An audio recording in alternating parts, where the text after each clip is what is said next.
Assalamualaikum warahmatullahi wabarakatuh. Kami dari kelompok 4 akan mempresentasikan tentang hasil diskusi kami dari sebuah jurnal yang kami ambil sebagai referensi yang berjudul Pencarian Tumbuhan Obat yang Berpotensi sebagai Anti Malaria Berdasarkan Pengetahuan Etnomedisin. Jurnal ini ditulis oleh Indah Yulia Ningsih. Kami dari kelompok 4 beranggotakan 6 orang, terdiri dari saya sendiri, Tamirianda Julianti, Cindy Apriliani, Ubawal Fahri, Sinta Sri Nurfatwa, Dilayanti, dan Esti Lestari. Berikut adalah lampiran jurnal yang kami ambil sebagai referensi. Sebelum kita masuk ke dalam inti pembahasan di dalam jurnal ini, saya akan menyampaikan pendahuluannya. Yang pertama, kita harus mengetahui dulu, etnomedisin sendiri merupakan suatu tahapan penting dalam men-screening, memilih, dan mengembangkan obat baru yang berasal dari tumbuhan. Yang artinya, etnomedisin ini merupakan suatu proses di mana suatu obat yang berasal dari tumbuhan tersebut diteliti terlebih dahulu dan lalu dikembangkan untuk dapat mengobati suatu penyakit tertentu. Nah, di dalam jurnal kali ini kami akan membahas suatu pengobatan dari tumbuhan untuk pengobatan malaria. Nah, malaria itu sendiri merupakan suatu penyakit yang disebabkan oleh beberapa parasit Plasmodium. Dari dalam jurnal ini dapat kita ketahui bahwa suatu penyakit malaria tersebut itu berasal dari nyamuk yang bernama nyamuk Anopheles. Nah, nyamuk Anopheles itu mentransmisikan parasit Plasmodium terhadap manusia melalui gigitannya. Oke, saya Pubal Fahri. Di sini saya akan melanjutkan pembahasan yang telah disampaikan oleh Tami.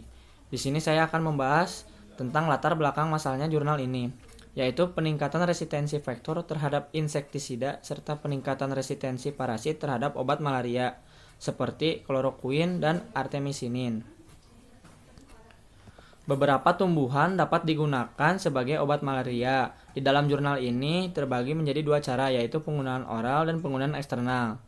Untuk penggunaan oral, contoh obatnya yaitu Cocos nucifera, sedangkan penggunaan eksternal Curcuma domestica. Saya Cindy Apriliani akan menjelaskan mengenai tanaman obat yang dapat digunakan untuk mengobati malaria. Pertama, Brucea japonica cimaroboceae atau lebih dikenal buah Makassar atau amber merica. Kandungannya fenol seperti brusenol dan asam brucellate. Khasiatnya menurunkan kadar gula darah pada penderita diabetes mellitus dan malaria. Bagian yang digunakannya yaitu akar dan daun. Cara penggunaannya perebusan dan pengeringan. 2. Cassia siamea fabaceae atau lebih dikenal johar. Kandungannya senyawa golongan alkaloid, flavonoid, saponin, tanin, kuonin, dan steroid. Khasiatnya anti malaria, antivirus, antiinflamasi. Bagian yang digunakan yaitu daun. Untuk cara penggunaannya perebusan. 3. Cocos nucifera acacea atau kelapa. Kandungannya asam lemak, protein, dan vitamin. Khasiatnya yaitu vitamin. Bagian yang digunakan buah dan air buah kelapa. Cara penggunaannya langsung dimakan. 4. Labisi pumila ricinaceae atau lebih dikenal rumput Fatimah. Kandungannya benzokoinoid baru serta asam galat, asam kafein, dan miricetin. Khasiatnya mengobati penyakit kelamin dan perut kembung. Bagian yang digunakan yaitu daun. Untuk cara penggunaannya perebusan. 5. Lancium domesticum meliaceae atau lebih dikenal duku atau kokosan. Kandungannya senyawa terpenoid, alkaloid, dan fenol.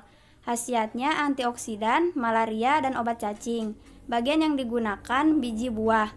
Cara penggunaannya yaitu biji digerus dan diseduh. 6. Morinda citrifolia rubiaceae atau lebih dikenal mengkudu. Kandungannya ekstra N-heksana dan fraksi kloroform. Khasiatnya obat tekanan darah tinggi, beri-beri, melancarkan kencing. Bagian yang digunakan yaitu buah dan daun.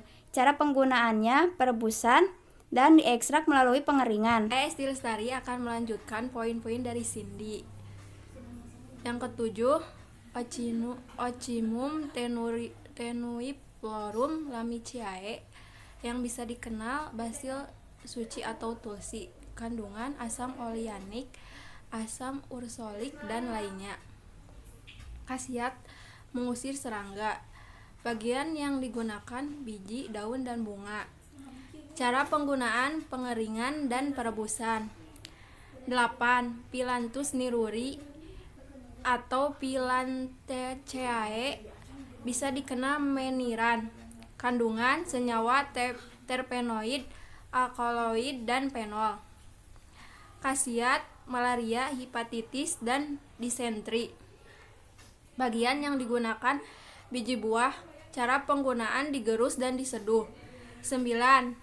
Viper betle, Viperaceae atau yang bisa dikenal sirih. Kandungan minyak terbang atau betlephenol, sesquiterpen, pati, dan diatese. Khasiat menahan perdarahan, penyembuhan luka dan pada kulit. Bagian digunakan daun. Cara penggunaan perebusan diekstrak melalui pengeringan. 10. Hibiscus rosa sinensis Malvaceae yang bisa dikenal kembang sepatu. Kandungan tanin, saponin, scopoletin, cheleomycosin A dan cheleomycosin C, dan flavonoida. Khasiat demam, sariawan, dan batuk. Bagian yang digunakan bunga. Cara penggunaan dikeringkan juga diminum. 11. Tinospora crispa Manispemaceae bisa dikenal brotowali. Kandungan alkaloid atau berberina dan kolumbina yang terkandung di akar dan batang atau damar lunak patih. Khasiat mencegah diabetes dan stroke. Bagian yang digunakan batang. Cara penggunaan direbus. 12. Curcuma domestica Gingiberraceae bisa dikenal kunyit. Kandungan kurkuminoid, salah satunya kurkumin. Khasiat anti gatal, antiseptik, dan kejang. Bagian yang digunakan rimpang. Cara penggunaan perebusan, pengeringan untuk diekstrak. Baik, saya Dilayanti akan memaparkan 3 jenis tanaman obat selain dari yang telah dipaparkan oleh 2 rekan saya tadi, di mana ketiga jenis tanaman obat ini penggunaannya secara oral. Kemudian ketiga jenis tanaman obat ini juga merupakan tanaman obat yang secara umum atau paling banyak diketahui oleh masyarakat di Asia Tenggara. Yang pertama ada Azadirachta indica atau mimba. Terlihat gambar Azadirachta indica. Kemudian untuk klasifikasi tumbuhannya, divisi dari mimba ini ada Spermatophyta, kemudian subdivisinya Angiospermae, kemudian kelasnya Dicotyledon, subkelasnya Diapetalae, kemudian bangsa atau ordonya Rutales, suku atau familinya Meliaceae, lalu marga atau familinya Azadirachta, lalu jenis atau spesies Azadirachta indicajus. Klasifikasi ini berdasarkan Citrosupomo 1996. Nama lain dari Azadirachta indica ada mimba dari Jawa, kemudian mempeh dari Madura, kemudian intaran mimba dari Bali. Nama asing dari Azadirachta indica Margosier, Margosatri, Nimtre dari Inggris atau Belanda. Nama asing ini berdasarkan dari Heine 1987. Kemudian untuk nama ilmiahnya Azadirachta indicajus. Untuk kandungan dari zat mimba ini, untuk daun mimba mengandung senyawa-senyawa, diantaranya adalah beta-sitosterol, kemudian hiperosid, nimbolid, quercetin, quercitrin, rutin, azadirachtin, dan nimbin. Beberapa di antaranya diungkapkan memiliki aktivitas anti kanker menurut Duke 1992.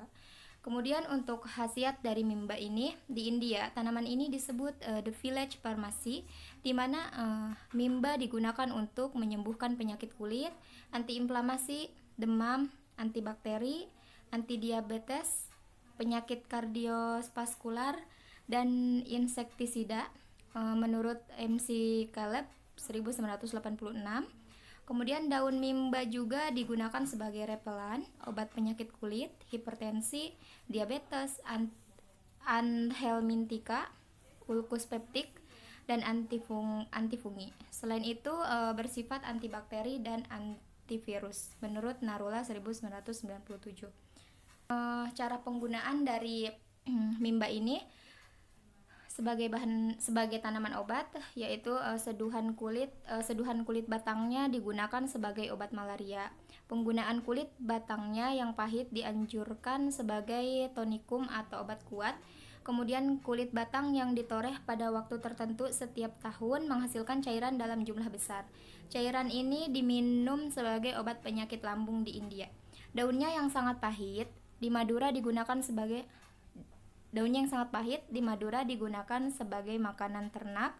Kemudian rebusannya diminum sebagai obat pembangkit selera dan obat malaria menurut Heine 1987. Kemudian yang ketiga ada tanaman obat Eurycoma longifolia atau pasak bumi.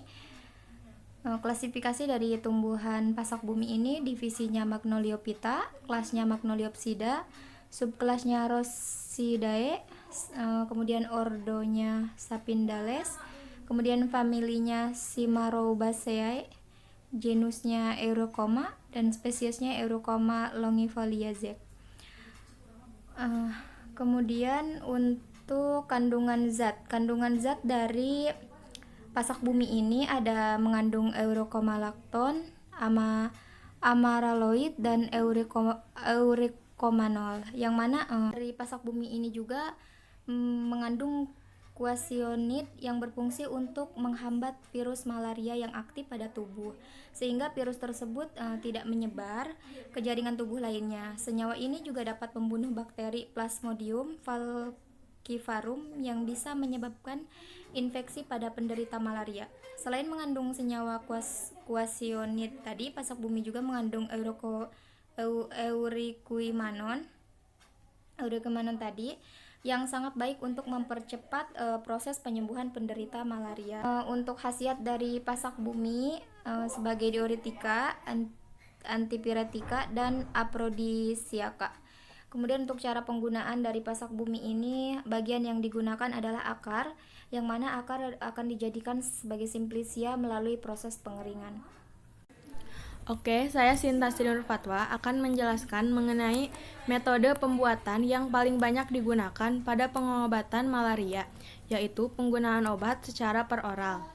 Berdasarkan cara pemberiannya, penggunaan oral dari sediaan Decocta dan juga infusa digunakan 3 kali sehari sampai demam atau malaria sembuh. Namun, ada pula tumbuhan yang digunakan dengan cara untuk mandi atau kompres limpa yang bengkak disertai doa dan ritual tertentu. Biasanya mengandung 63% bagian daun dan akar tanaman. Ini merupakan satu contoh infus dan Decocta. Perbedaan Decocta dan infusa. Infusa yaitu sediaan cair yang dibuat dengan cara penyarian. Metode ekstraksi ini dilakukan dengan pemanasan pelarut hingga 90 derajat Celcius selama 15 menit. Metode ini digunakan untuk bahan yang lunak dan tahan terhadap pemanasan. Pelarut yang digunakan biasanya adalah air. Sedangkan Decocta adalah ekstraksi yang sama seperti infusa, hanya saja proses ekstraksi dilakukan selama 30 menit dengan suhu antara 90 sampai 98 derajat Celcius. Metode ini biasanya digunakan untuk bahan yang keras dan tahan terhadap pemanasan. Jadi, perbedaan yang mendasar antara Decocta dengan infusa yaitu lamanya penyarian. Untuk membuat infusa dan Decocta ditentukan oleh sifat dari bahan atau sampel yang diamati. Oke, kesimpulan yang telah kami dapatkan setelah membaca jurnal referensi yang kami ambil, kami menyimpulkan bahwa etnomedicine merupakan faktor yang paling penting dalam mempengaruhi suatu pengobatan dari tumbuhan untuk mengobati penyakit tertentu, terutama dalam artian di sini kita mengambil suatu patokan etnomedicine untuk diterapkan pada pengobatan obat malaria. Nah, di situ malaria sendiri digunakan untuk ada 2 cara. Yang pertama dengan oral dan juga eksternal. Oral itu berarti artinya dapat diminum secara langsung, dan yang eksternal dapat dilakukan atau digunakan dengan cara dikompres. Nah, dari setelah kita perhatikan tadi, mungkin kita dapat tahu bagaimana dan apa saja jenis tumbuhan yang dapat digunakan sebagai obat anti malaria. Di situ mungkin terdapat beberapa macam, dan setelah kita lihat mungkin di situ ada jenis, khasiat, dan cara penggunaannya dari masing-masing tumbuhan tersebut. Tentu juga khasiatnya bukan hanya saja dari untuk obat anti malaria, tetapi dari semua tumbuhan tersebut juga mempunyai khasiat lain yang juga dapat digunakan untuk mengobati suatu penyakit tertentu. Nah, juga selain itu dari jurnal yang telah kita ambil, jurnal ini itu diambil karena faktor suatu pengaruh adanya peningkatan resistensi yang terjadi dari parasit ataupun vektor Plasmodium yang dapat menyebabkan peningkatan penyebaran malaria. Nah, oleh karena itu penulis menyarankan untuk perlu dilakukannya penelitian lebih lanjut mengenai aktivitas tumbuhan obat khususnya potensi antiplasmodia dan juga anti malaria berdasarkan pengetahuan etnomedicine kelompok masyarakat tertentu. Nah, mungkin begitu saja yang dapat kami sampaikan. Maaf apabila ada kesalahan kata ataupun kalimat dari yang telah kami sampaikan. Terima kasih sebelumnya. Wassalamualaikum warahmatullahi wabarakatuh.